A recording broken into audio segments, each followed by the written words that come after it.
7টা জিনিস মানুষ মরে যাওয়ার পরে তার কবরে পৌঁছতে থাকে। ইন্না মিম্মা ইয়ালহাকুল মুমিন মিন হাসানাতিহি বা'দা মাউতিহি, মানুষ মরে যাওয়ার পরেও যে 7টা জিনিস তার কবরে পৌঁছায় তার মধ্যে একটা হচ্ছে মসজিদান বানাহু, সে যে মসজিদ বানিয়ে গিয়েছে ওই মসজিদের সওয়াব। সুবহানাল্লাহ পড়ে। আপনি টাকা দিয়ে মসজিদ বানিয়ে দিলেন, ওই মসজিদে মুসল্লিরা নামাজ পড়ে, রোজাদাররা এসে ওখানে ইফতার খায়, তাহাজ্জুদ আদায়কারীরা তাহাজ্জুদ পড়ে, তাদের সওয়াবের কমতি হবে না, কিন্তু তাদের সওয়াবের একটা পার্সেন্টেজ সওয়াব যে ব্যক্তি মসজিদ বানালো তার আমলনামায় আল্লাহ ঢুকিয়ে দেয়। সুবহানাল্লাহ বলতে পারলেন না? হে নামাজি আমার ঘরে নামাজ পড়ো আজ, দিলে মে তোমার চরণ তলে হৃদয় যায় নামাজ। হে নামাজি আমার ঘরে নামাজে পড়ো আজ, দিলে মে তোমার চরণ তলে হৃদয় যায় নামাজ। পড়েন আল্লাহু আকবার। কি সুন্দর লিখেছেন কাজী নজরুল ইসলাম। মসজিদ কেমন যেন মসজিদ তার নিজের ভাষায় আল্লাহ কাছে কেঁদে কেঁদে ফরিয়াদ জানায়, আল্লাহ নামাজিরা আমার ঘরে আসে না, কি সুন্দর টাইলস, কি সুন্দর মুসল্লা, কি সুন্দর এয়ার কন্ডিশন, সব আছে কিন্তু মুসল্লি নাই, ঠিক কিনা? মসজিদগুলো আল্লাহর কাছে ফরিয়াদ জানায়, এই জন্য আমরা যেন মসজিদ মুখী হই। কি মুখী? কাজী নজরুল ইসলাম খুব সুন্দর করে বলেছেন, মসজিদেরই পাশে আমায় কবর দিও ভাই, ঠিক কিনা? মসজিদেরই পাশে আমায় কবর দিও ভাই, যেন করে হতে মুয়াজ্জিনের আযান শুনতে পাই। আমার ঘরের পাশে দিয়ে ভাই নামাজিরা যাবে, পবিত্র সেই পায়ের ধ্বনি এ বান্দা শুনতে পাবে। গোরা যাব হতে গুনাহগার পাইবে রেহাই, মসজিদেরই পাশে আমায় কবর দিও ভাই। কত মানুষ নামাজি ভাই মসজিদানিহীনাতে, আল্লাহর নামের জিকির করে লুকিয়ে গভীর রাতে। আমি তাদের সাথে ওই আল্লাহ নাম জপতে চাই, আল্লাহর নাম জপতে চাই। পড়েন সবাই, মসজিদেরই পাশে আমায় কবর দিও ভাই, যেন করে হতেও মুয়াজ্জিনের আযান শুনতে পাই। চিল্লায় পড়তে হবে আমিন। কি দরদ ছিল আমাদের জাতীয় কবি কাজী নজরুল ইসলামের, মসজিদের পাশে আল্লাহ তুমি আমার কবর দিও। আল্লাহ এই দোয়াটা কবুল করে নিয়েছে, ঠিক কিনা? আমার কবরের পাশে মসজিদ আছে না নাই? আছে। এজন্য মসজিদের সাথে সম্পর্ক জুড়ে দেওয়া এটা ইমানদারের আলামত, আর মসজিদকে ঘৃণা করা এটা মুনাফিকের আলামত। এজন্য আমরা যেন আমাদের হৃদয়টাকে মসজিদের সাথে জুড়ে দেই, মসজিদের সাথে যেন সুসম্পর্ক থাকে। মসজিদ সভা, মসজিদ নিয়ে দলাদলি নেই। দলাদলি আছে অনেক জায়গায়, হানাফি মসজিদ, আহলে হাদিস মসজিদ এরকম আমরা দেখি বা শুনি, এটা ঠিক না। হানাফি মসজিদ বলে কোনো কথা নেই, আহলে হাদিস মসজিদ বলে কোনো কথা নেই। মসজিদ সভা, ছোট্টখাট্ট বিষয় নিয়ে মসজিদে মারামারি, একজন হাত তুলে আরেকজন তুলে না, কিলাকিলি আছে না নেই? একজন বলে জোরে আমিন, আরেকজন আস্তে আমিন, মারামারি আছে না নেই? এগুলো কি মারামারি করার কোনো বিষয়? কথা বলেন। সালাতে ফরজ আছে, ওয়াজিব আছে, সুন্নাহ আছে, খেয়াল করে বুঝবেন। ফরজ যদি নষ্ট হয় সালাত ভঙ্গ হয়, you have to repeat your সালাত। ওয়াজিব নষ্ট হলে সালাত ভঙ্গ হয় না, নতুন করে পড়া লাগে না, সেজদায় সাহু দিলেই সালাত আদায় হয়ে যায়। আর সুন্নাহ নষ্ট হলে নামাজ নষ্টও হয় না, নতুন করে পড়াও লাগে না, সৌ সেজদাও লাগে না, নামাজ আদায় হয়ে যায় সুন্নাহ নষ্ট হলে। এই যে হাত তোলা না তোলা এটা সুন্নাহ, আমিন জোরে বলা না বলা এটা কি সুন্নাহ, যেটা কোনো কারণে কেউ না করলেও তার নামাজ কবুল করে নেবে কে? আর এই সব সুন্নাত আমাদের দেশে কি লাগে? মৌলভীবাজারে মাশাআল্লাহ এগুলো নাই, এখানেও আছে। এগুলোর অবসান ঘটুক, আমরা চাই কি চাই না? আর কত এই ছোটখাটো বিষয় নিয়ে আমরা এই বিভেদের প্রাচীর আর দেওয়ালকে উঁচু করবো আমাদের মাঝখানে? কবে আমরা ঐক্যের সিন্ডিকেট করব? কবে? আর কবে সাদা মনের মানুষ হব? কবে? আর কত? অনেক হয়েছে, আর না, এবার থামেন। বিভেদের প্রাচীরকে ভেঙে চুরিয়ে দেন, ঐক্যের এমন সিন্ডিকেট করতে হবে যাতে কোনো অপশক্তি ঐক্যকে ভাঙতে না পারে, বানচাল করতে না পারে। চিল্লায় বলেন ঠিক কিনা?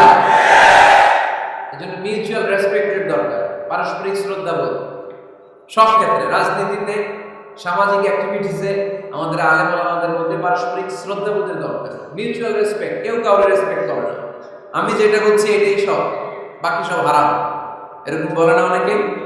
এরকম যেন না করি। তাহলে মসজিদ সবার, মসজিদ আল্লাহর হাবিব সাল্লাল্লাহু আলাইহি ওয়াসাল্লাম খ্রিস্টানদেরকে মসজিদে ঢুকতে দিয়েছেন, আর আমরা মুসলমান ভাইয়ের জন্য মসজিদে তালা ঝুলাই দেয়, আছে না নাই? আল্লাহর হাবিব সাল্লাল্লাহু আলাইহি ওয়াসাল্লাম কোথাও গেলেই প্রথমে মসজিদ বানাতেন। কি বানাতেন? মসজিদ বানাতেন। মক্কা থেকে হিজরত করে মদিনায় আসলেন, কোবায় থাকলেন কয়েক সপ্তাহ। কোবা পল্লীতে তিনি মসজিদ বানালেন, মসজিদ কোবা। ওখানে প্রতি শনিবার কেউ যদি ওযু করে ওখানে যে 2 রাকাত নামাজ পড়ে, একটা কবুল উমরার সওয়াব আল্লাহ তাআলা তার আমলনামায় দিয়ে দেয়। মসজিদে কোবা বানালেন। তারপরে মদিনায় এসে মসজিদে নববী বানালেন আল্লাহর হাবিব সাল্লাল্লাহু আলাইহি ওয়াসাল্লাম, মসজিদে নববী। এটা ছিল আল্লাহ রাসূল সাল্লাল্লাহু আলাইহি ওয়াসাল্লামের বৈশিষ্ট্য। কোথাও গেলেই তিনি মসজিদ বানাতেন, মসজিদে নববী। আইরে, এখন তো কত সুন্দর মসজিদ আমরা দেখি, আমরা যে সালাত পড়ি। আল্লাহর হাবিব সাল্লাল্লাহু আলাইহি সাল্লামের সময় মসজিদে নববী কি এরকম ছিল? কথা বলেন। ফ্লোর ছিল বালুর ফ্লোর। কিসের ফ্লোর? আমাদের মসজিদের ফ্লোর কিসের? টাইলস।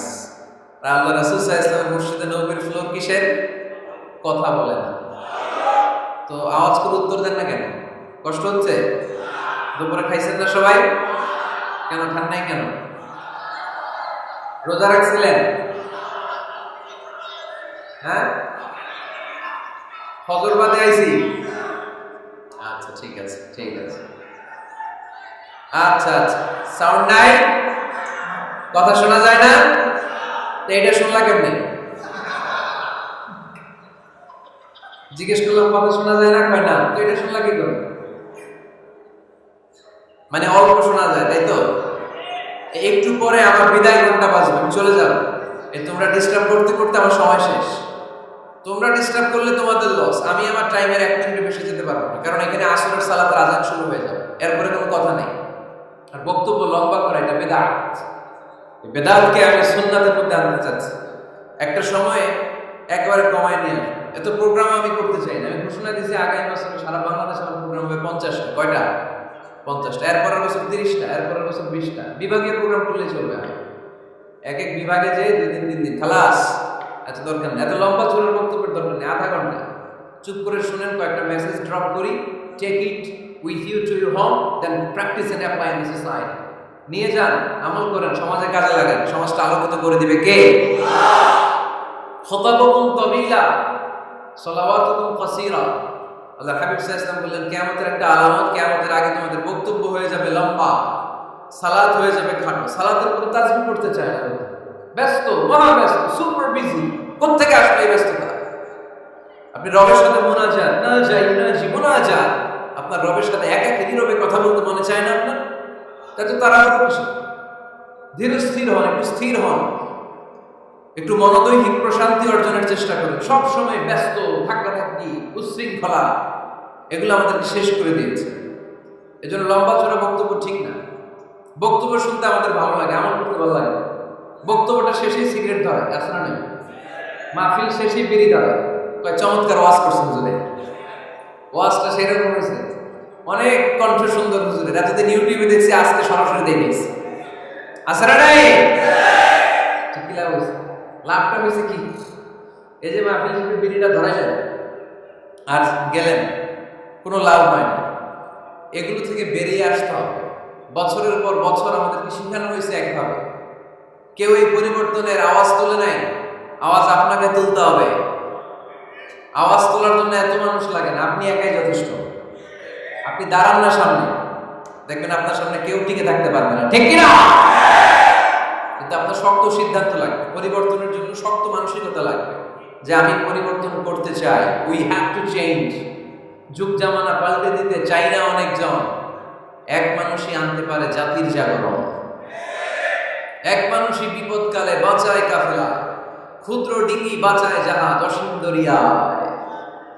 এজন্য আপনার শক্ত সিদ্ধান্ত পারে আপনার মৌলভীবাজারটাকে দেশের শ্রেষ্ঠ জেলা, শ্রেষ্ঠ থানা হিসেবে আল্লাহর কাছে কবুল করতে, ঠিক কিনা? এই জন্য লম্বা চূড়া আলোচনা ঠিক না। ছোটখাটো অল্প একটা মেসেজ নিয়ে যেতে পারলেই that's enough. One of the minor signs before the day of judgment, your Islamic lectures will be very long, and your salah 5 times a day will be short. কিয়ামতের আগে বক্তব্য লম্বা, নামাজ খাটো, তাসবিহ পড়ে না, ব্যস্ত, মহাব্যস্ত। এই মহাব্যস্ততা ছাড়েন, কোরআন সুন্নাহর দিকে ফিরে আসেন। বরকত দিবে কে? বিশ্বনবীর মসজিদে নববীর ফ্লোর বালুর ফ্লোর ছিল, আমাদের ফ্লোর টাইলস। আল্লাহর হাবিব সাল্লাল্লাহু আলাইহি ওয়াসাল্লামের মসজিদে বালি নিচে, এই বালিতে নামাজ পড়তেন। বৃষ্টি হলে কাদামাটি হয়ে যেত, কাদামাটিতেই সেজদা করতেন। সেজদা করলে কাদার মাটি আল্লাহর হাবিব সাল্লাল্লাহু আলাইহি ওয়াসাল্লামের নাকে আর কপালে লেগে যেত। তিনি সালাম ফিরিয়ে সাহাবাদের দিকে মুখ ফিরিয়ে বসলে দেখতেন প্রতিটা সাহাবীর নাকে আর কপালে কাদার মাটি মিশে আছে। তার মানে প্রিয় নবী সাল্লাল্লাহু আলাইহি ওয়াসাল্লামের মসজিদে নববী ছিল কাঁচা, কিন্তু মুসল্লি ছিল পাকা। আমাদের মসজিদগুলো হয়েছে পাকা, কিন্তু মুসল্লি কাঁচা, ঠিক কিনা? ফজরের সালাতে মানুষ নাই। ইমাম সাহেব আছেন কে কে এলাকায়? দেখি ইমাম, মসজিদের ইমাম, মাশাআল্লাহ। আপনাদের এখানে মসজিদে ফজরের নামাজে কয় কাতার হয়? 5 জন 6 জন। কেনে এত কম? কেনে? হ্যাঁ, আসে না, আসতে চায় না। তো এই যে 5-6 জন ফজরের সালাতে, কল্পনা করতে পারেন ফজরের সালাতে এত কম লোক? যেদিন ফজরের জামাতের দৃশ্য আর জুমার নামাজের দৃশ্য একরকম হয়ে যাবে, ওই দিনই বাংলাদেশে ইসলাম কায়েম হয়ে যাবে। এখন স্লোগান তুলে বিপ্লব বিপ্লব, ইসলামে বিপ্লব। আর ফজরের সময় আমি কম্বলের ভিতরে, আছে না নাই?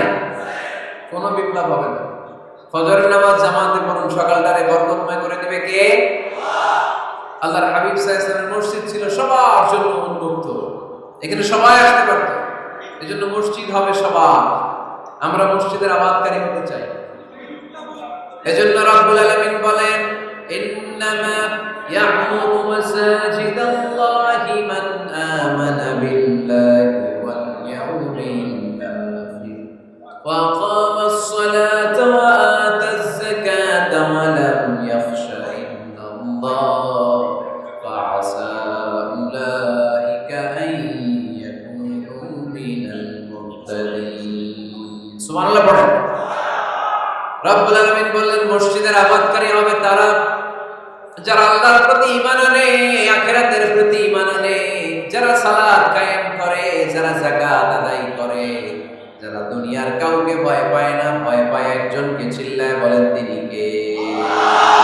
যাদের হৃদয়ে আছে আল্লাহর ভয়, তারা কোনো পথ ভুলে যায় না। আল্লাহর প্রেম ছাড়া এই দুনিয়া কারো কাছে কোনো কিছু চাই না, ঠিক কিনা? তাহলে যারা মসজিদের আবাদকারী, এরা ভয় পায় একজনকে। চিল্লায় বলেন তিনি কে?